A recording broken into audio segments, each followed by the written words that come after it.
Chào tất cả quý vị các bạn đã trở lại với kênh Món Ngon Tại Nhà. Thì cũng gần Tết rồi, hôm nay là khoảng hai mấy Tết rồi.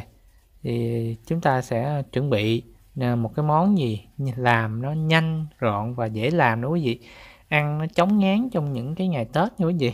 Thì bữa nay mình sẽ chia sẻ với tất cả quý vị và các bạn một cái món có tên đó là thịt bằm gan mặn chay. Món này rất là dễ làm nha quý vị. Nguyên liệu thì rất là đơn giản luôn.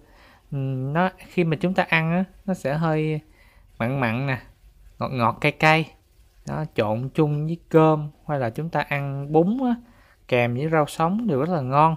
Mấy ngày Tết thì có lẽ mọi người ăn những cái món ăn ngọt á, nó đã nhiều khi nó hơi ngán á, thì chúng ta sẽ kết hợp thêm cái món này á, ăn chay thì vào những cái ngày đầu năm á sẽ rất là tuyệt vời.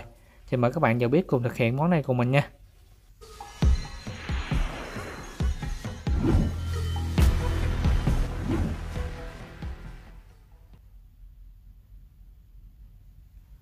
Rồi, bây giờ chúng ta bắt đầu giới thiệu cho quý vị về những cái nguyên liệu cần thiết để thực hiện cái món này.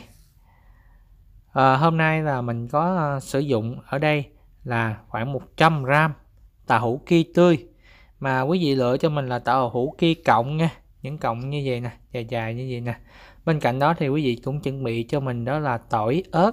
Nếu quý vị ăn thuần chay thì chúng ta sử dụng gốc hành bao rô và một số cái gia vị đi kèm đó nữa đó quý vị, như là đường nè, hạt nêm chay nè và bột ngọt nữa quý vị. Rồi ở đây thì chúng ta cũng sử dụng thêm một số cái gia vị cần thiết khác, đó là như dầu ăn nè, quý vị có thể sử dụng dầu mè hoặc là dầu nành và nước mắm chay thì để cái tăng hương vị, cái độ thơm của món thịt bằm của mình lên đó quý vị có thể sử dụng dầu mè cũng rất là ngon. Và ở bên đây á, quý vị cũng chuẩn bị cho mình một ít quế luôn. Rồi bây giờ mình sẽ làm nha quý vị. Thì thịt bằm á, ở đây mình sẽ có nhiều dạng lắm, quý vị có thể sử dụng đa dạng những cái nguyên liệu khác nhau. Có người thì sử dụng tàu hũ, rồi tàu hũ ki vậy đó quý vị. Ở đây thì mình sẽ sử dụng tàu hũ ki, mà tàu hũ ki tươi nha quý vị. Quý vị mua tàu hũ ki tươi về rửa 3-4 lần qua nước muối loãng á, chúng ta rửa cho nó sạch, chúng ta sẽ băm ra, mình cắt thành sợi những cọng cọng á, rồi chúng ta băm ra vừa ăn thôi. Mình thì mình chỉ cắt ra như vậy là vừa nè quý vị. Quý vị nào thích cho nó giống thịt bằm hơn nữa thì chúng ta chịu khó là chúng ta bằm cho nó nhuyễn hơn chút nữa cũng được, nhưng mà mình thích ăn ở trong nó còn hơi mềm mềm á, ở ngoài thì nó giòn giòn, thì chúng ta cắt gì là vừa. Đó thì tàu hũ ki 100g mình sẽ cắt ra hết luôn, mình cắt ra cọng trước rồi mình cắt gì nè, nó sẽ tiện hơn quý vị, nó cắt rất là mau. Đó, tàu hũ ki này làm từ dán đậu hũ á, nó rất là ngon và giàu chất dinh dưỡng lắm, chúng ta ăn nó cung cấp nhiều chất dinh dưỡng cho chúng ta. Rồi bây giờ sau khi mà chúng ta làm sắc bằm cũng như là xong cái phần tàu hũ ki tươi của mình đó quý vị, thì chúng ta cũng tiếp tục là bằm tỏi ra luôn. Tỏi thì chúng ta trước tiên chúng ta cũng đập dập đó, dùng tay chúng ta ấn dập nè, đó chúng ta băm ra thì nó sẽ ra những cái tinh dầu á, thì chúng ta khử á, nó sẽ thơm hơn. Quý vị cũng cắt thành những cái miếng nhỏ rồi chúng ta băm ra luôn đó quý vị, băm cho nó nhuyễn ra luôn. Đó, một chút xíu chúng ta khử. Mình nhắc lại là quý vị bà con ăn thuần chay thì chúng ta thay thế bằng gốc hành bao rô. Rồi sau khi mà băm tỏi xong thì mình cũng băm ớt ra luôn. Ớt thì tùy quý vị, nếu thích ăn cay thì chúng ta có thể sử dụng thêm ớt, còn không thích ăn cay thì chúng ta có thể đổi cái loại ớt khác ít cay hơn cũng được. Rồi tiếp tục là quế. Những rau quế thì quý vị cũng cắt ra cho mình luôn, cắt ra nhỏ nha quý vị. Quế này là quý vị mua về quý vị rửa nguyên một cọng như vậy nè, đừng có cắt nhỏ ra rửa nha, tại vì lúc này chúng ta cắt nhỏ ra rửa thì nó sẽ mất đi những cái tinh dầu trong quế hết trơn á, thì nó sẽ không có ngon, nó kém cái mùi thơm, nó sẽ không bằng nữa quý vị. Rồi sau khi mà chúng ta sơ chế xong những cái phần đó thì chúng ta bắt một cái chảo dầu lên, đợi cái chảo mình nó nóng lên quý vị, thì chúng ta sẽ cho dầu ăn vào, rồi dầu nó sôi lên thì chúng ta cũng cho tỏi vào, chúng ta phi luôn. Đó, nhắc lại là nếu quý vị ăn thuần chay thì chúng ta sử dụng gốc hành bao rô nha. Sau khi mà tỏi nó vàng lên thơm rồi đó mình cũng cho hết cái phần đậu hũ ki tươi mình băm á.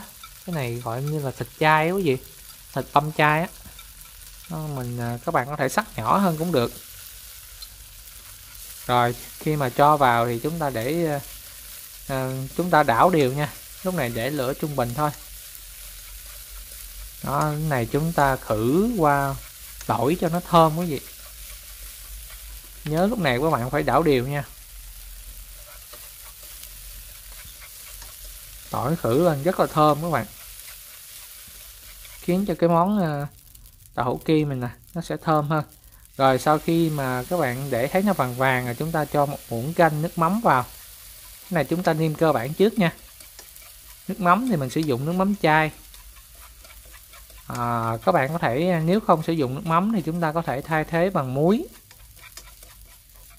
Muối thì các bạn cho nửa muỗng muối thôi. Khi mà cho xong rồi chúng ta cũng phải đảo cho nó đều luôn, cho nó thấm hết cái phần nước mắm của mình á vô cái phần đậu hũ ki tươi của mình nè. Bởi vì các bạn phải đảo đều tay nha. Lúc này để lửa nhỏ nhỏ thôi. Đó, để cho nó thấm từ từ cái phần gia vị của mình vô. Thì mình phải nêm từ từ hay quý vị. Mình thì mình nêm từ từ thôi. Rồi chủ yếu là mình phải đảo đều tay nè, cho cái phần đậu hũ ki tươi mình nè nó được đều và nó vàng lên nè. Hiện tại thì nó đang vàng lên rất là thơm. Rồi sau đó thì chúng ta tiếp tục nêm thêm nữa, đó là hạt nêm chai, khoảng nửa hạt nêm chai nha quý vị. Hạt nêm chai này thì hạt nêm người ta làm từ nấm đó quý vị. Nếu quý vị không sử dụng hạt nêm thì quý vị sử dụng bột ngọt không cũng được, nhưng mà để hạt nêm vô thì mình thì thích sử dụng hạt nêm đó, nên mình để hạt nêm vô ăn nó sẽ có cái vị hương thơm rất là ngon. Đó, thì cho vào chúng ta cũng phải đảo đều luôn. Cái gia vị nào mình thì mình cho từ từ vô những cái gia vị này, mình đảo đều cho nó thấm vô cái đậu hũ ki của mình á. Xong rồi quý vị cũng cho mình khoảng một xíu thôi, ít thôi, chưa tới nửa muỗng canh bột ngọt. Nếu quý vị mà không sử dụng hạt nêm á thì quý vị cho nhiều bột ngọt hơn xíu. Mình thì chưa có sử dụng bột nêm làm từ nấm rồi, nên mình cho rất là ít bột ngọt vào. Tại vì ăn bột ngọt nhiều thì nó cũng không có tốt lắm cho sức khỏe, nên mình sẽ thay thế bằng hạt nêm chai quý vị. Rồi tiếp tục á, cuối cùng á, khi mà thấy nó vàng được đúng yêu cầu của mình á, mình sẽ cho đường vào. Đường mình cho sau hết, tại vì nếu các bạn cho từ đầu á, nó rất là dễ khét. Khi mình làm những cái món gan như vậy nè, mình cho đường vào từ đầu á, nó rất là dễ khét quý vị. Nên chúng ta lưu ý là chúng ta nên cho sau nha. Thức ăn mình nó gần chín rồi chúng ta hãy cho vào. Khi mà cho vào á, quý vị cũng phải rang sơ lại cho nó vàng lên. Và sau đó thì chúng ta cũng phải nêm thử nha quý vị. Nếu mà thấy ok thì thôi, nếu không thì á, như mình mới nãy mình nêm thử rồi thấy nó chưa có đủ cái độ mặn vừa khẩu vị với mình á, nên mình cho một muỗng nước mắm chai vào nữa. Thì quý vị cứ nêm thử, nếu mà thấy nó hơi lạt thì chúng ta cho một muỗng nước mắm chai vào. Nếu độ ngọt chưa đủ á, các bạn thích ăn ngọt hơn á, thì chúng ta cho thêm miếng đường. Tại vì khẩu vị gia đình mỗi người nó sẽ mỗi khác, mình sẽ nêm sao cho nó phù hợp nhất với gia đình mình. Đó, mình thì mình thích ăn nó hơi mặn mặn chút xíu, tại vì ra mặn mà, nên mình đã cho thêm một muỗng nước mắm rồi đó. Đó là 2 muỗng nước mắm chai nha quý vị. Bây giờ mình vẫn ăn lại, mình thử 1-2 miếng á, coi nó vừa nhất cái khẩu vị mình chưa. Đó, bây giờ thì đã ok các bạn, nó hơi mặn mặn nè, ngọt nhẹ nè.